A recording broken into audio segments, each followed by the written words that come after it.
नमस्कार, मैं अशोक कुमार पांडे और स्वागत है आपका टीसीएच पर। तो अब यह खबर आ गई है, यह खबर पक्की हो गई है कि ट्रंप ने ईरान का प्रपोजल रिजेक्ट कर दिया है और ईरान ने ट्रंप का प्रपोजल भी रिजेक्ट कर दिया था। देखिए, असल बात जो है, बाकी सारी टेक्निकल चीजें बहुत सारी चीजें लोग समझाएंगे।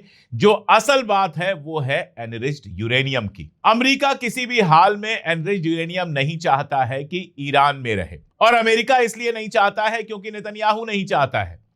अमेरिका उस डीलर की तरह है जो सामने अपना चेहरा लेकर बैठा है लेकिन पीछे से कोई और डील कर रहा है। नेतन्याहू का एक बयान आपको मैं दिखाता हूं।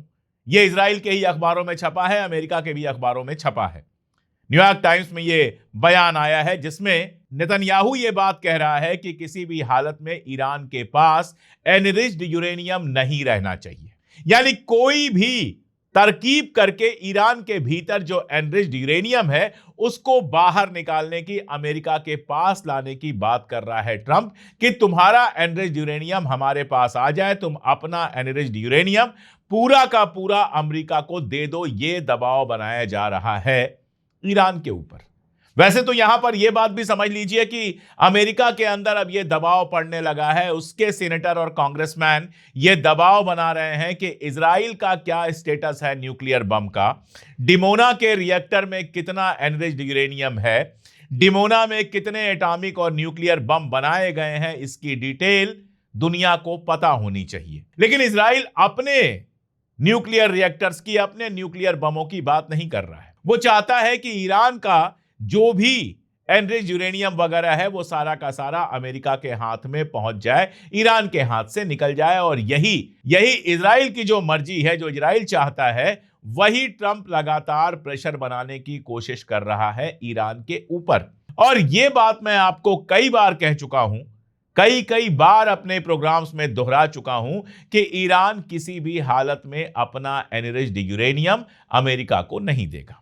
वो ये तो मान सकता है कि एनरिच्ड यूरेनियम को कैसे यूज करेगा, एनरिचमेंट थोड़ा कम कर दे, 60% से घटा के 3.5-4% तक लाने के लिए वो तैयार हो सकता है। वो इस मसौदे पर साइन करने के लिए तैयार हो सकता है कि अगले 10 या 15 साल तक और यूरेनियम वो एनरिच नहीं करेगा। वो इस बात पर तैयार हो सकता है कि यूरेनियम एनरिचमेंट का एक बार बना दिया जाए कि इतने % से ऊपर ईरान एनरिच नहीं करेगा, इस पर भी वो तैयार हो जाएगा। इन सारी चीजों पर वो तैयार हो सकता है। पहले ही वो कह चुका है कि न्यूक्लियर बम हमें नहीं बनाना है, लेकिन अपना एनरिच्ड यूरेनियम अमेरिका को देने के लिए ईरान किसी हालत में तैयार नहीं होगा। ये बात मैं कई बार अपने प्रोग्राम पर आपको कह चुका हूं, क्योंकि यह मामला इज्जत का मामला बन जाता है, ईगो का मामला बन जाता है, जिसको सेल्फ रेस्पेक्ट कहते हैं, आत्मसम्मान कहते हैं, अपनी खुद की इज्जत करना कहते हैं। वो खतरे में ईरान कभी नहीं डालेगा। दरअसल पूरी प्रॉब्लम क्या है, एक लाइन में पूरी प्रॉब्लम को समझेंगे तो बहुत सारी एनालिसिस से बच जाएंगे। प्रॉब्लम यह है कि ट्रंप ऐसे बिहेव कर रहा है, ट्रंप का पूरा बर्ताव ऐसे है जैसे वो जीत चुका है ईरान को, और ईरान घुटनों पर गिड़गिड़ाते हुए आए और वो जो कहे वो मान ले। प्रॉब्लम यहीं पे है। इसको ऐसे समझिए कि दो लोगों की लड़ाई चल रही है और एक बंदे को ये लगे हम तो जीते हुए हैं, तो वो कहे झुक के हमारे पैर छुओ, और दूसरा कहे कि कमबख्त जीत तो हमारी हुई है, हम तुम्हें 2 थप्पड़ लगाएंगे, पैर छूने का तो सवाल ही नहीं उठता है। ये अभी अमेरिका और ईरान के बीच चल रहा है। अमेरिका ये मान के चल रहा है कि वो जंग को जीत चुका है, ईरान ये मान के चल रहा है कि वो जंग को जीत चुका है। ईरान वहां से बात कर रहा है जहां से जीता हुआ पक्ष या कम से कम बराबरी वाला पक्ष बात करता है, जबकि अमेरिका ऊंचे पैडल पर बैठना चाहता है और इसीलिए लगातार ईरान के ऊपर प्रेशर बनाने की कोशिश कर रहा है। ईरान इस प्रेशर को नहीं लेने वाला है। आगे बढ़ने से पहले सिर्फ इतना कि अगर चैनल को अब तक सब्सक्राइब ना किया हो तो चैनल को सब्सक्राइब जरूर कर लीजिए, जरूरी है, ताकि आप लगातार वीडियोस को देख सकें। अब आप ये बताइए, जीत कैसे डिफाइन होगी, कैसे माना जाएगा कि इस जंग में किसकी जीत हुई है, किसकी हार हुई है। अमेरिका जब इस जंग में आया था तो वो एक ही प्लान लेकर आया था, और अमेरिका के लिए ईरान पर जीत का मतलब यह होता कि ईरान में रेजीम चेंज हो जाती। अमेरिका का एक ही उद्देश्य था, यही इनका इकलौता मकसद था इस जंग में कि ईरान के अंदर रेजीम को चेंज कर दें। रेजीम तो चेंज हुई नहीं, खामनेई साहब शहीद हुए, लेकिन उनकी जगह पर मुस्तफा खामनेई सुप्रीम लीडर बन गए। वही प्राइम मिनिस्टर हैं, वही प्रेसिडेंट हैं और वही फॉरेन मिनिस्टर है। कुछ लोगों का खून हुआ, कुछ लोगों को मारा गया, कत्ल किया गया, तो उनकी जगहों पर दूसरे लोग आकर बैठ गए। रजीम तो बदली नहीं, कॉन्स्टिट्यूशन तो बदला नहीं, सबका सब वही है। तो फिर अमेरिका की जीत कैसे हुई है? अमेरिका की तो हार हुई है, क्योंकि 30-40 दिन लगातार लड़ने के बावजूद ईरान के अंदर रेजीम चेंज करने में अमेरिका बुरी तरह से नाकामयाब हुआ है। अब आप आगे आइए, स्ट्रेट ऑफ होर्मुज। ईरान ने क्या कहा था इस जंग में कि अगर हमारे ऊपर हमला होगा तो हम स्ट्रेट ऑफ होर्मुज को बंद कर देंगे, और ईरान ऐसा करने में कामयाब है। ईरान ने स्ट्रेट ऑफ होर्मुज को चोक किया हुआ है। अमेरिकी अखबार बता रहे हैं कि सारे अमेरिकी दावों के बावजूद स्ट्रेट ऑफ होर्मुज पूरी तरह से बंद है। बिना ईरानी इजाजत के वहां से कोई भी जहाज गुजर नहीं सकता। जिसने गुजरने की कोशिश की उसके ऊपर हमला हुआ, उसको लौटना पड़ा। ट्रंप ने ऑपरेशन फ्रीडम बनाया, प्रोजेक्ट फ्रीडम बनाया कि हम अपनी आर्मी लगा देंगे और हमारी आर्मी की हिफाजत में वहां से जहाजें गुजरेंगी। एक जहाज नहीं गुजरी और वो प्रोजेक्ट फ्रीडम 2 दिन में वापस लेना पड़ा। तो ईरान का जो मकसद था स्ट्रेट ऑफ होर्मुज को क्लोज रखना, उसमें वो कामयाब है। अमेरिका का जो मकसद था कि ईरान में रेजीम चेंज कर देगा, उसमें वो नाकामयाब है। तो फिर ईरान अपनी हार कैसे मानेगा? इजराइल तड़फड़ा रहा है, नेतन्याहू लगातार तड़फड़ा रहा है। उसके बयान आ रहे हैं कि जंग अभी खत्म नहीं हुई है। जब तक एनरिच्ड यूरेनियम हम कब्जा नहीं कर लेंगे, जिसको न्यूक्लियर डस्ट ये कह रहे हैं, जब तक हम कब्जा नहीं कर लेंगे तब तक जंग खत्म नहीं होगी। और ईरान क्या कह रहा है कि हम जंग के लिए तैयार बैठे हुए हैं। खामनेई साहब के हवाले से एक बयान आया है कि खामनेई साहब ने यह मैसेज दिया है, सुप्रीम लीडर जो है उन्होंने यह मैसेज दिया है कि जो जंग चल रही है उस जंग को जारी रखो जब तक ये किसी फैसला कुन मुकाम पर नहीं पहुंच जाती। वो जंग रोकने की बात नहीं कर रहे हैं, वो कोई डर नहीं दिखा रहे हैं।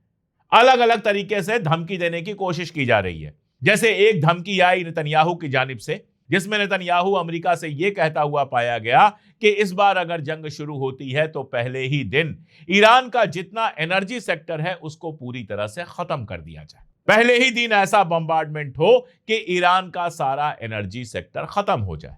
ईरान ने बहुत क्लियर किया हुआ है कि अगर आप हमारे एनर्जी सेक्टर पर हमला करेंगे तो मिडिल ईस्ट के अंदर कोई एनर्जी सेक्टर बचेगा नहीं।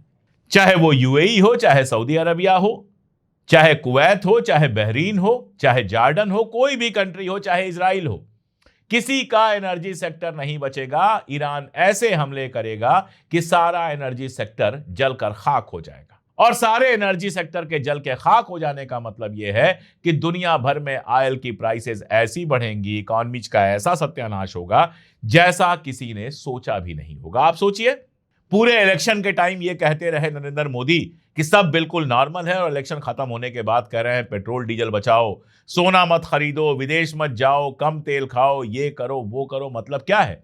मतलब यह है कि इस वार ने, जिसमें हिंदुस्तान सीधे शामिल भी नहीं है, इंडियन इकॉनमी की ऐसी तैसी करके रख दी है।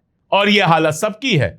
कहीं पेट्रोल डीजल और गैस की प्राइसेस बढ़ रही हैं, अमेरिका के अंदर पेट्रोल डीजल और गैस की प्राइसेस बढ़ रही हैं। जब ट्रंप का यह बयान आया कि वो ईरान का जो मैसेज आया उसको एक्सेप्ट नहीं करता, ईरान की डील एक्सेप्ट नहीं करता, उसके तुरंत बाद अमेरिका के बाजारों में गैस की कीमत और बढ़ गई। इतना महंगा हो गया है वहां पर गैस कि जो कार चलाने वाले हैं उनका रोता हुआ वीडियो आ रहा है कि हम कहां से इतनी महंगी गैस भरवाएंगे।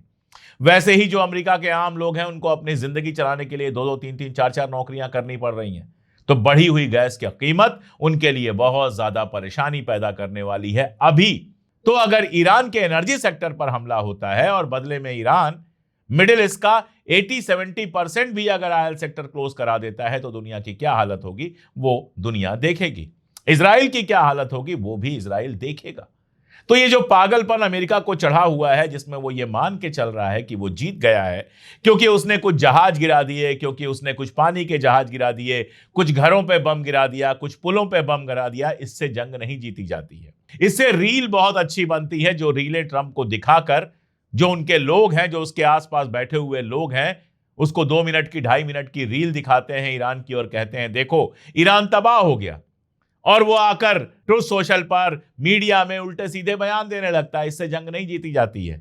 जंग जीती जाती है इलाकों पर कब्जा करके, जंग जीती जाती है रेजीम बदल के अपने पसंदीदा आदमी को गद्दी पर बिठाकर, जंग जीती जाती है सामने वाले को घुटने पर आने के लिए मजबूर करके, और ट्रंप इनमें से कुछ नहीं कर पाया है।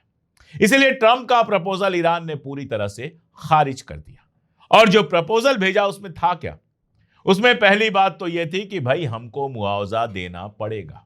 जो आप ये लगातार हमारे ऊपर हमला करके हमारे घरों को, हमारे पुलों को और बाकी सारी चीजों को नुकसान पहुंचा चुके हैं, उसके लिए आपको मुआवजा देना पड़ेगा, नंबर 1। दूसरा, स्ट्रेट ऑफ हॉर्मुज पर हम कंट्रोल नहीं छोड़ेंगे, स्ट्रेट ऑफ हॉर्मुज पर हमारा कंट्रोल होगा। और यहीं पर बात समझिए, वो जानता है कि मुआवजा नहीं देगा अमेरिका।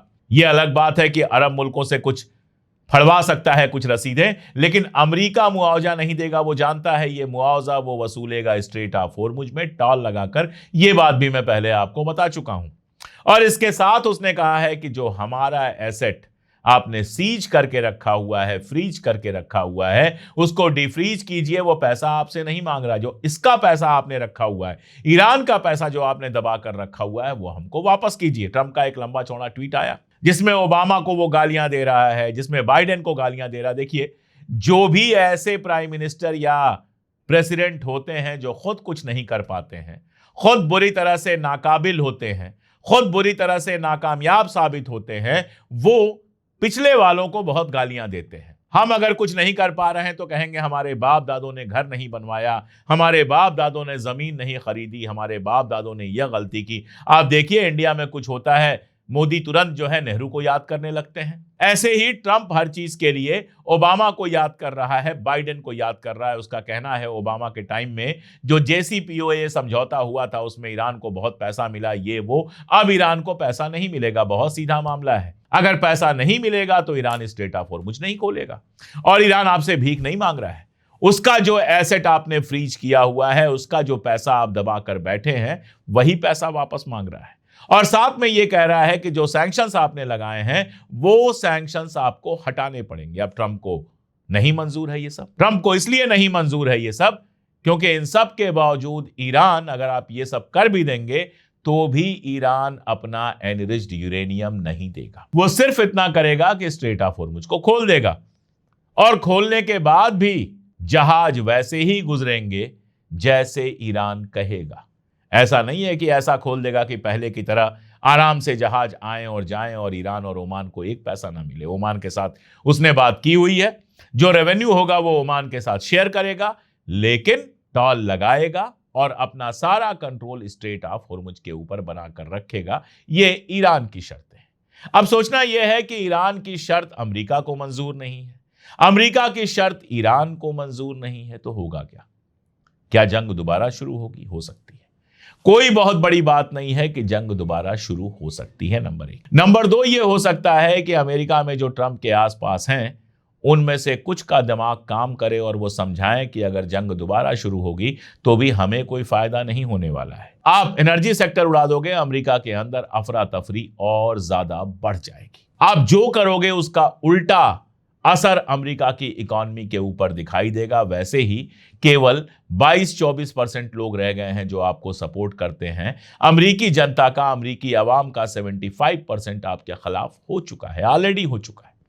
तो इसका असर यह होगा कि मिड टर्म इलेक्शन में आप बुरी तरह से हारोगे और उसके बाद कहीं ऐसा ना हो कि अमेरिका की गद्दी आपको छोड़नी पड़े और जेल तक जाना पड़े, क्योंकि आपके दामाद के ऊपर, आपके बेटे के ऊपर तमाम तरह के आरोप लग रहे हैं कि जंग का फायदा उठाकर उन्होंने माल बनाया है। उधर ईरान ने अपनी पूरी तैयारी करके रखी है और वो जंग के लिए पूरी तरह से तैयार है। स्ट्रेट ऑफ हॉर्मुज पे उसका कंट्रोल बना हुआ है। ईरान के अंदर जो मोसाद के मॉड्यूल्स काम कर रहे हैं उनको लगातार बर्स्ट किया जा रहा है। अभी की खबर है कि 2 ऐसे मोसाद के सेल को बर्स्ट किया गया है जिनका असर ईरान के 6 सूबों तक फैला हुआ था। और यह खबर इजराइल के अखबार में छपी है, टाइम्स ऑफ इजराइल में छपी है, जेरूसलम पोस्ट में छपी है। आप समझ सकते हैं कि उनके लिए कितने टेंशन की बात है। यानी एक तरफ बाहर के जो दुश्मन हैं उनसे लड़ाई लड़ रहा है ईरान, दूसरी तरफ मुल्क के अंदर जो दुश्मन हैं उनको भी नेस्तनाबूद कर रहा है, उनके ऊपर भी लगातार अटैक बनाए हुए। इस बीच में खबर यह आई कि ब्रिटेन और फ्रांस ने अपने अपने जहाज मिडिल ईस्ट में भेजे हैं। ईरान के जो डिप्टी विदेश मंत्री हैं, डिप्टी फॉरेन मिनिस्टर हैं काज़िम गरीबाबादी, उन्होंने कहा कि अगर किसी मुल्क ने हार्मुज के अंदर, स्ट्रेट ऑफ हार्मुज के अंदर दखल करने की कोशिश की तो उसको तुरंत जवाब मिलेगा और फैसला कुन जवाब मिलेगा। काज़िम गरीबाबादी ने कहा कि जंग हो या फिर शांति का समय हो। होर्मुज स्ट्रेट पर सिर्फ और सिर्फ ईरान का कंट्रोल है, वो अपने हिसाब से होर्मुज स्ट्रेट की डिफेंस तय करेगा। दरअसल हुआ यह है कि फ्रांस का एयरक्राफ्ट कैरियर चार्ल्स डी गाल जो है वो बढ़ रहा है उस इलाके की तरफ, और साथ में ब्रिटेन ने भी ये इशारा किया है कि वहां पर अपनी आर्मी को बढ़ाएगा ताकि स्ट्रेट ऑफ होर्मुज को खोला जा सके। इसी के चलते ईरान ने सीधी धमकी दी है कि ब्रिटेन और फ्रांस अगर अपने जहाज और अपनी आर्मी स्ट्रेट ऑफ होर्मुज की तरफ बढ़ाने की कोशिश करेंगे तो उनके ऊपर भी हमला किया जाएगा। जाहिर है कि ईरान इस लड़ाई के लिए तैयार है। इजराइल चाहता है हमला हो, इजराइल चाहता है अमेरिका हमला करे और नुकसान उठाएं ज्यादा से ज्यादा गल्फ स्टेट्स। इजराइल की अपनी हालत भी खराब है बहुत सारे फ्रंट्स पे। जैसे हिजबुल्लाह का मामला देख लीजिए, जिस हिजबुल्लाह को ये मान के चल रहे थे कि वो खत्म हो चुका है, उस हिजबुल्लाह के बारे में अब ये खुद एक्सेप्ट कर रहे हैं कि जो FPV ड्रोन वो यूज कर रहा है, जो फाइबर ऑप्टिक के सहारे चलता है, उसका कोई जवाब इनके पास नहीं है। वो लगातार नुकसान पहुंचा रहा है। हिजबुल्लाह ने खुद एक वीडियो जारी किया है जिसमें FPV ड्रोन जो हिजबुल्लाह का है वो आयरन डोम की बैटरीज पर सीधा हमला करता हुआ दिख रहा है कि वो किस तरह से आयरन डोम की बैटरीज उड़ा रहा है, इजराइल के सैनिकों को मार रहा है और इजराइल में तबाही पहुंचा रहा है। खासतौर पर जो सदर्न इजराइल है यानी लेबनान के बॉर्डर पर जो इजराइल है वहां पर हिजबुल्लाह लगातार हमले कर रहा है, आयरन डोम्स को नुकसान पहुंचा रहा है और इजराइल के सैनिक लगातार मारे जा रहे हैं। तो इजराइल एक तरफ वहां फंसा हुआ है, लेकिन उसके बावजूद चाहता है कि किसी तरह ईरान से जंग शुरू हो जाए। इस बार अगर ईरान से जंग शुरू होती है, मैंने कई बातें आपको पहले बताई हैं, वही दोहरा रहा हूं। पहली बात कि यह जंग कोई 10-15 दिन में खत्म नहीं होगी। अगर यह जंग शुरू होती है तो ईरान इतनी आसानी से बातचीत के लिए राजी नहीं होगा। वो लंबी लड़ाई के लिए तैयार है, जितनी भी तबाही होगी उसको बर्दाश्त करेगा, लेकिन साथ में मिडिल ईस्ट में जबरदस्त तबाही मचाएगा, न केवल इजराइल में बल्कि उन गल्फ स्टेट्स में भी जो गल्फ स्टेट्स जगह देंगे अमेरिका और इजराइल को हमला करने के लिए। यह बात बिल्कुल क्लियर है। और सबसे ज्यादा कहीं नुकसान पहुंचेगा तो वो UAE में पहुंचेगा और बहरीन में पहुंचेगा।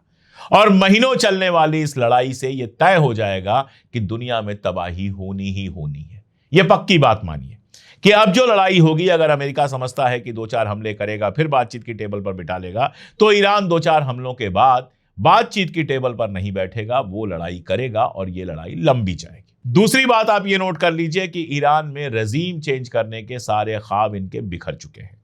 अब ये रजीम चेंज नहीं कर पाएंगे, रजीम यही बनी रहेगी। और आप जानते हैं कि अब तो अमेरिका ने भी ये बात तस्लीम कर ली है, ये बात मान ली है कि ईरान को कोई और नहीं, मुस्तफा खामनेई ही चला रहे हैं। यानी जो सिस्टम था वो सिस्टम बिल्कुल सही तरीके से काम कर रहा है और लड़ाई की लंबी प्लानिंग है। अमेरिकी एजेंसीज ने, CIA वगैरह ने कहा है कि ईरान के पास अभी 70% से ज्यादा हथियार बचे हुए हैं, तो ये तय मानिए कि ये हथियार तबाही मचाने के लिए काफी है। अगली बात, ईरान का जो आसमान है वो इतनी आसानी से अमेरिका और इजराइल के कब्जे में नहीं आएगा, क्योंकि ईरान ने यह साबित किया है कि उसके पास एयर डिफेंस सिस्टम है और उसका एयर डिफेंस सिस्टम काफी कायदे से काम कर रहा है। अमेरिका और इजराइल की ऐसी जहाजें और ऐसे ड्रोन उसने गिराया है जिनके बारे में माना जाता था कि इस पर कोई इंटरसेप्टर असर नहीं करेगा। एक वीडियो मैं देख रहा था जिसमें नेतन्याहू कह रहा है कि चाइना लगातार हथियार दे रहा है ईरान को और चाइना को यह नहीं करना चाहिए। अगर अमेरिका, ब्रिटेन, जर्मनी, अर्जेंटीना, सारी दुनिया तुमको हथियार दे रही है तो फिर ईरान को चाइना हथियार क्यों नहीं दे सकता है? अगर बाकी मुल्क तुमको हथियार देना बंद कर दे तो इजराइल 4 दिन इन जंगों को नहीं चला पाएगा। तो खुद जो आदमी हथियार भीख में इकट्ठा करता है वो चाइना से कह रहा है ईरान को हथियार ना दो, चाइना सुनने वाला नहीं है। एक और खबर आप जानते ही हैं कि ट्रंप जा रहे हैं चाइना, दोनों लीडर्स की वहां पर मुलाकात होगी। ताइवान की जान हलक में है कि अगर ताइवान के मुद्दे पर ट्रंप पीछे हट गया तो चाइना ताइवान पे कल कब्जा कर लेगा। वैसे भी अमेरिका अपने जितने हथियार खर्च कर चुका है उसके बाद ताइवान को बचा पाना उसके लिए आसान काम नहीं है। चाइना पर प्रेशर बनाने की कोशिश होगी कि वो ईरान को समझौते के लिए तैयार करे, लेकिन हकीकत यह है कि ईरान तो समझौते के लिए तैयार है। शर्त बस इतनी है कि वो अपना एनरिच्ड यूरेनियम किसी भी हालत में अमेरिका को नहीं देगा, चाइना के कहने पर भी नहीं देगा, पर्शियंस को जो जानते हैं, पर्शियन हिस्ट्री को जो जानते हैं, वो जानते हैं कि उनके लिए सेल्फ रेस्पेक्ट कितनी बड़ी चीज है। इसलिए वो अपनी अना को नहीं छोड़ेंगे, अपनी अना को बरकरार रखेंगे। एनरिच्ड यूरेनियम किसी हालत में अमेरिका को नहीं देंगे। और ट्रंप अगर वाकई चाहता है समझौता करना, पिछले दिनों खबर आई थी कि वो बोर हो गया है, तो वो बोर जरूर हो गया है, लेकिन ईरान बोर होने वाला नहीं है। उसका सब्र कमाल का है। एक बार ट्रंप ने कहा था कि ईरान कभी जंग नहीं जीत पाता, लेकिन डिप्लोमेसी में कोई उसको हरा नहीं सकता। तो इस बार तो वो जंग भी जीत चुका है, तो डिप्लोमेसी में हराने का सवाल ही नहीं उठता। ट्रंप अगर वाकई समझौता चाहते हैं तो एनरिच्ड यूरेनियम की जिद छोड़नी होगी, और अगर ये जिद नहीं छोड़ते हैं, जंग शुरू करते हैं, तो अमेरिका, इजराइल, मिडिल ईस्ट के साथ साथ सारी दुनिया के लिए ये जंग बेहद खतरनाक होगी। तो बेहद खतरनाक मोड़ पे है मिडिल ईस्ट। कल को क्या होगा कोई नहीं जानता। फिलहाल समझौते के जो करंट प्रपोजल थे वो पूरी तरह से खारिज हो चुके हैं। इसलिए जो ये बात की जा रही थी कि इसी हफ्ते इस्लामाबाद में बातचीत हो सकती है, उसकी फिलहाल कोई उम्मीद नहीं है। आगे क्या होता है, कैसे होता है, सब अपडेट करता रहूंगा। जुड़े रहिए मेरे साथ, देखते रहिए मेरे वीडियोस। आज के लिए इतना ही, बहुत शुक्रिया।